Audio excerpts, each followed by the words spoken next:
Taufik.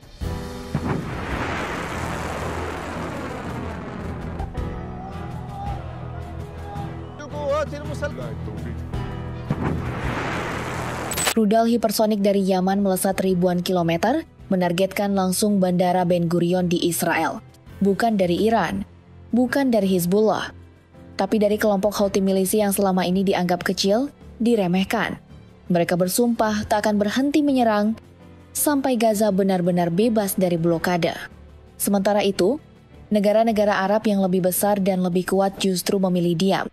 Pertanyaannya, apa yang membuat kelompok kecil ini bisa begitu nekat dan begitu efektif mengguncang jantung Israel? Simak sampai akhir karena ini bukan sekadar perang rudal. Ini tentang siapa yang benar-benar berdiri membela Palestina. Ketegangan antara Israel dan kelompok Houthi dari Yaman kembali memuncak setelah 2 kapal dagang dilaporkan tenggelam di Laut Merah. 2 kapal itu diyakini terkait logistik Israel dan sekutunya di kawasan. Tapi serangan ini bukan kejutan. Ini adalah kelanjutan dari kampanye maritim selama berbulan-bulan bagian dari blokade terhadap jalur perdagangan Israel. Houthi menegaskan, Laut Merah bukan lagi zona netral. Sekarang, itu adalah medan perang terbuka melawan agresi Zionis di Gaza. Serangan ke kapal dagang adalah tekanan strategis untuk memukul ekonomi Israel dari sektor yang selama ini dianggap aman. Israel langsung bereaksi, cepat dan keras. Jajah tempur mereka meluncur ke arah pelabuhan Hodeida di wilayah barat Yaman. Targetnya gudang senjata, kontainer logistik, dan dermaga yang disebut sebagai pusat peluncuran drone Houthi. Tapi bagi rakyat Yaman, itu bukan sekadar fasilitas militer. Pelabuhan Hodeida adalah jalur utama untuk bantuan kemanusiaan. Dan serangan ini dianggap bukan cuma agresi militer, tapi provokasi langsung terhadap kedaulatan Yaman. Tak butuh waktu lama. Hanya berselang beberapa jam, kelompok Houthi membalas dengan serangan besar-besaran operasi militer kualitatif, kata mereka. Tanggal 21 Juli 2025, gelombang drone dan rudal diluncurkan ke beberapa titik strategis di Israel.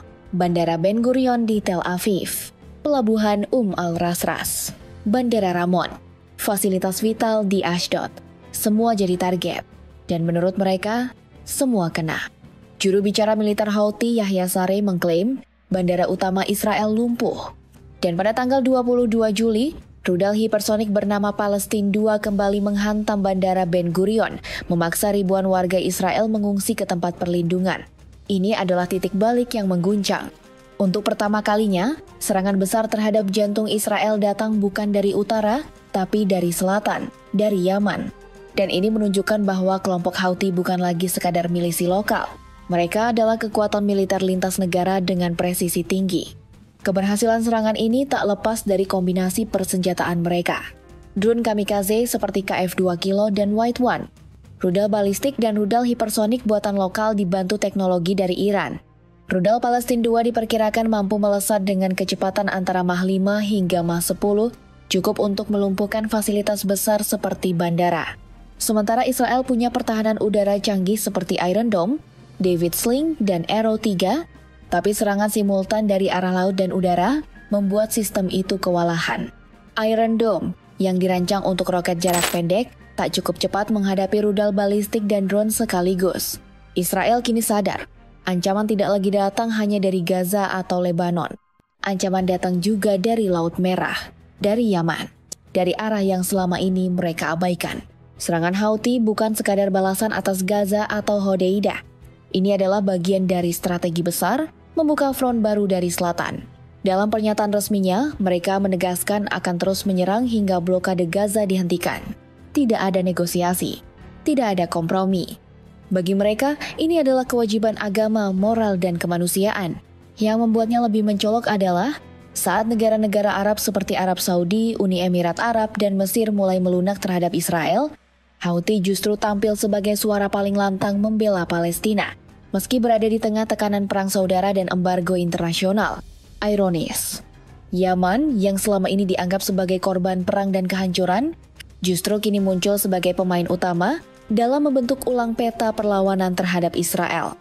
Salah satu pukulan strategis terbesar terjadi saat pelabuhan Eilat ditutup total. Bukan hanya simbolis, tapi benar-benar melumpuhkan arus ekspor impor Israel dari jalur selatan. Krisis logistik pun muncul, dan inilah pesan keras. Blokade Gaza dibalas dengan blokade balik terhadap Israel. Netanyahu kini menghadapi tekanan yang belum pernah dia alami sebelumnya. Dari Yaman, negara yang dulu tak pernah masuk perhitungan militer Tel Aviv. Lalu kejutan lain datang dari dunia olahraga. Akun resmi klub sepak bola Atletico Madrid di TikTok tiba-tiba mengunggah video dengan lagu kebangsaan Ansar Allah Saya Politik Houthi berjudul Zamil.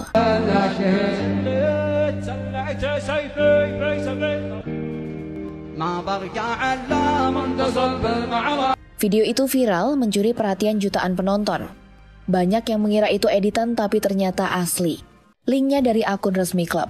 Dalam sekejap nama Houthi jadi trending di berbagai platform. Simbol perlawanan rakyat Gaza dan Yaman mulai menembus batas-batas narasi arus utama. Dunia pun mulai melihat siapa yang benar-benar membela kemanusiaan. Gaza kini di titik paling kelam. Pertanyaannya bukan lagi apakah akan mati karena bom, tapi apakah akan mati karena kelaparan. Sejak 27 Mei, lebih dari 1.000 warga Gaza tewas saat mencari bantuan makanan. Puluhan anak meninggal karena kelaparan dan dehidrasi akibat blokade total Israel yang secara logistik didukung oleh Amerika. احنا اولادي بيناموا بجوعهم اول مره لا اروح لا احلى نطفي طحين لبناتي كل يوم بناتي بيناموا جعانات كله طحين كل العالم في كل الدول انها توقف الدم علينا بس شوي معايا لانه احنا اليوم انا مبتور. Ini bukan lagi agresi militer. Ini adalah genosida yang terjadi di depan mata dunia. Hamas dan Houthi tak hanya melawan secara fisik, tapi juga secara simbolik dan moral. Dalam berbagai pernyataan, mereka menuding diamnya dunia Arab sebagai bentuk kolaborasi dengan Israel. Yahya Saree menyindir dengan keras, "Jika kalian tak bisa berdiri demi agama kalian, berdirilah demi identitas Arab kalian. Dan jika itu pun tak bisa, setidaknya berdirilah demi kemanusiaan." Pernyataan ini disambut Iran dan Turki. Menteri Luar Negeri Iran, Abbas Araghchi, dan Menlu Turki Hakan Fidan mengecam Israel dan menyebut tindakan mereka sebagai bentuk Holocaust modern. Keduanya menyerukan dunia Islam untuk tidak lagi bungkam. Kini, poros dunia Arab terbagi dua. Yang satu menekan Israel secara nyata. Yang satu lagi memilih berdiam di balik meja perundingan yang tak pernah menghasilkan apapun. Di sisi lain, ancaman eskalasi makin jelas. Latihan militer besar-besaran dengan 80.000 pasukan bersenjata Houthi adalah sinyal tegas. Jika Gaza diserang habis-habisan, front baru akan dibuka. Konflik akan meluas. Dari Gaza ke Laut Merah, hingga ke seluruh Timur Tengah. Tapi, harapan masih ada. Jika tekanan rakyat dan negara-negara berani cukup kuat untuk memaksa Israel menghentikan agresi dan mencabut blokade, maka gencatan senjata bisa terjadi. Namun, selama genosida terus berjalan dan dunia Arab terus memilih diam, suara-suara perlawanan seperti Houthi akan terus membesar.